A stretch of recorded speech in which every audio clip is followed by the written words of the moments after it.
Hi friends, அஸ்ஸலாமு அலைக்கும். Welcome to my channel. இன்றைக்கி நம்ம சேனலில் சாம்பார் பொடி எப்படி வீட்டிலையே பண்ணலான்னு பார்க்க போகிறோம். அதுக்கு முன்னாடி நம்ம சேனலை சப்ஸ்கிரைப் பண்ணாதவங்க சப்ஸ்கிரைப் பண்ணிடுங்க. இப்போது ஒரு கடாய் அடுப்பில் வச்சு அது நல்லா ஹீட் ஆனதும் 1 கப்பு மல்லி போட்டிருக்கேன். இதை வறுத்து எடுத்துக்கலாம். வீட்டிலையே இந்த மாதிரி சாம்பார் பொடி ரெடி பண்ணி வைக்கிறதுனால நமக்கு ரொம்பவே ஈஸியாகிட்டு இருக்கும். கடையில் இருந்து சும்மா வாங்கிட்டே இருக்க வேண்டாம். கறியை வறுக்கணும் அப்படின்னா அவசியம் இல்லை. மல்லி கொவுந்து போய் இருக்கும். இந்த மாதிரி வறுக்கும்போது நல்ல பொறுன்னு வந்துடும். அதுக்காக வேண்டி தான் நம்ம வறுத்து எடுக்கும். வறுக்கும்போது லைட்டாக ஒரு ஃப்ளேவரும் அதில் வரும். இந்த மாதிரி வறுத்ததுக்கு அப்புறமா வேறு ஒரு பிளேட்டுக்கு மாற்றிடலாம். அதே கடாயிலேயே 1/2 கப்பு கடலைப்பருப்பும் சேர்த்துருக்கேன். இதையும் வறுத்து எடுத்துக்கலாம். வாஷ் பண்ணிட்டு கூட வறுக்கலாம். இந்த மாதிரி வறுத்தா போதும். இதையும் வேற ஒரு பாத்திரத்துக்கு மாற்றிடலாம்.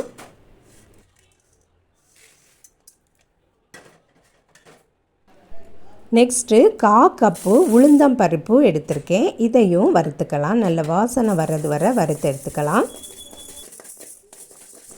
இந்த மாதிரி வறுத்து எடுத்துக்கணும்.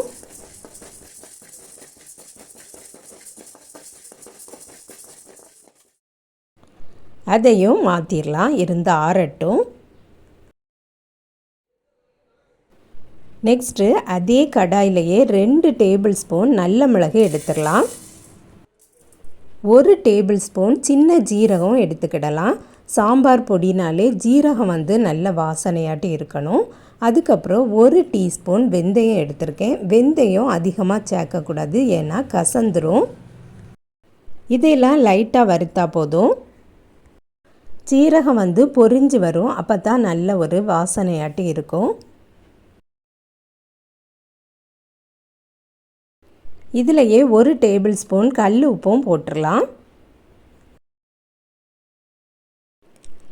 இதையும் மாற்றிடலாம். அடுத்தது 1/4 கப்பு போல் அரிசி எடுத்து அதையும் வறுத்து எடுத்துக்கலாம். அரிசியை வறுக்கும்போது அது அரிசி பொரியாட்டம் மாறி வரும். இது என்கிட்ட ஏற்கனவே இருந்ததுனால நான் அதை லைட்டாக வறுத்து எடுத்துக்கிட்டேன்.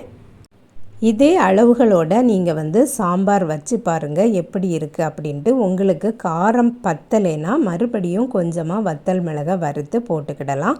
இல்லைன்னா ஜீரகத்தோட ஃப்ளேவர் இல்லைன்னா ஜீரகத்தை கூட வறுத்து பொடிச்சு போட்டுக்கிடலாம். அதே கடாயிலேயே ஒரு 3 பல்லு பூண்டை போட்டு அதையும் வறுத்துக்கலாம்.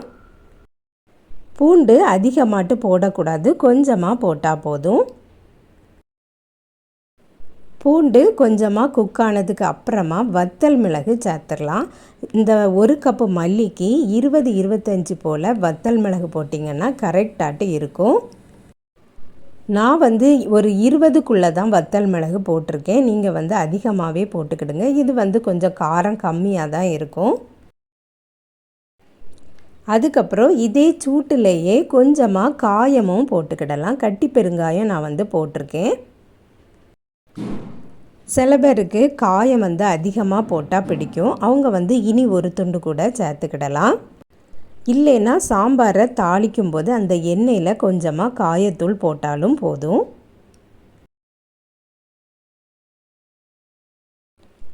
அடுப்பை ஆஃப் பண்ணிவிட்டு அதில் கொஞ்சமாக மஞ்சள் தூளும் சேர்த்துடலாம். 1 கைப்பிடி கருவேப்பிலை இருந்தால் அதையும் நல்லா வறுத்து இது கூடவே சேர்த்துக்கிடலாம். நான் கருவேப்பிலை போடலை. கருவேப்பிலை சேர்க்கதாட்டி இருந்தால் எண்ணெயில் நல்லா பொரித்து எடுத்துக்கிட்டு சேர்க்கணும்.